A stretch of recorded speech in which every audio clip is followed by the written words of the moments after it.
Assalamualaikum warahmatullahi wabarakatuh. Perkenalkan, nama saya Datri Salihati dari kelas IJ. Saya akan mereview materi tentang peran manajemen strategik dalam siklus hidup produk. Pengertian siklus hidup produksi adalah tahapan-tahapan proses perjalanan suatu produk yang diperkenalkan ke pasar hingga akhirnya produk tersebut akan hilang. Oleh karena itu, produsen harus bekerja keras melakukan berbagai strategi agar produk tersebut bisa bertahan lama di pasar. Pada umumnya, siklus hidup produk atau product life cycle memiliki 4 tahapan. Yang pertama adalah perkenalan (introduction), yang kedua ada perkembangan (growth), yang ketiga kedewasaan (maturity), yang keempat penurunan atau decline. Yang pertama adalah tahapan perkenalan atau introduction, adalah tahapan pertama dalam siklus hidup produk, di mana produsen memperkenalkan produk barunya kepada pasar atau masyarakat. Ada beberapa ciri mengenai tahapan perkenalan, yaitu diperkenalkannya produk baru ke pasar, omset yang masih rendah, kapasitas produk yang masih rendah, biaya per unit yang masih tinggi, cash flow negatif, distributor berkemungkinan enggan mengambil produk yang belum terbukti kualitasnya, diperlukannya promosi agar menarik konsumen. Adapun beberapa strategi yang dipakai oleh tahapan perkenalan, yang pertama adalah mendorong adopsi pelanggan, yang kedua adalah mengeluarkan biaya yang besar untuk promosi, yang ketiga menggunakan strategi penetrasi, yaitu di mana perusahaan menetapkan harga rendah pada awalnya dan menaikkan harga seiring berjalannya waktu. Yang kedua adalah tahapan perkembangan (growth), yaitu di mana produk tersebut sudah diterima atau dikenal oleh konsumen. Adapun beberapa ciri pada tahapan perkembangan, yang pertama memperluas pasar, yang kedua omset penjualan yang naik signifikan, yang ketiga meningkatkan kapasitas produksi, yang keempat produk mulai diterima, yang kelima cash flow mulai berubah menjadi positif, atau cash flow adalah laporan bentuk keuangan. Ada 3 strategi yang dipakai oleh tahapan perkembangan. Yang pertama adalah membuat iklan produk, yang kedua menurunkan harga produk agar menarik konsumen dan memperluas segmen pasar.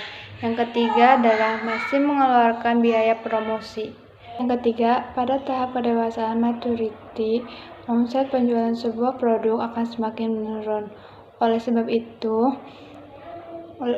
itu, persaingan semakin ketat dan saling berebut pasar dan konsumen. Adapun beberapa ciri pada tahapan kedewasaan, yang pertama, kapasitas produksi yang tinggi, memiliki laba yang besar bagi mereka yang dapat memimpin pasar, cash flow akan berada dalam kondisi yang positif besar, harga produk semakin menurun.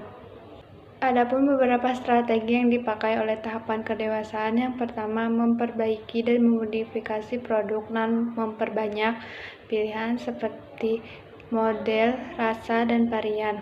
Yang kedua, kapasitas produksi pada kondisi yang rasional. Yang ketiga, menerapkan harga yang lebih bersaing. Yang kelima, memperbanyak iklan. Dan yang terakhir, memasuki segmen pasar yang baru. Yang terakhir, pada tahap penurunan atau decline, penjualan keuntungan akan semakin menurun, dan jika tidak melakukan strategi yang tepat, mungkin produk yang ada di pasar akan hilang. Ada beberapa ciri-ciri pada tahapan penurunan. Yang pertama adalah laba menurun secara signifikan dan cash flow melemah. Kedua, pasar menjadi sepi. Ketiga, akan banyak pesaing yang keluar dari pasar. Dan yang keempat, kapasitas produksi akan semakin melemah. Ada 3 strategi yang sering digunakan pada tahapan penurunan. Yang pertama, melakukan promosi untuk mempertahankan pelanggan.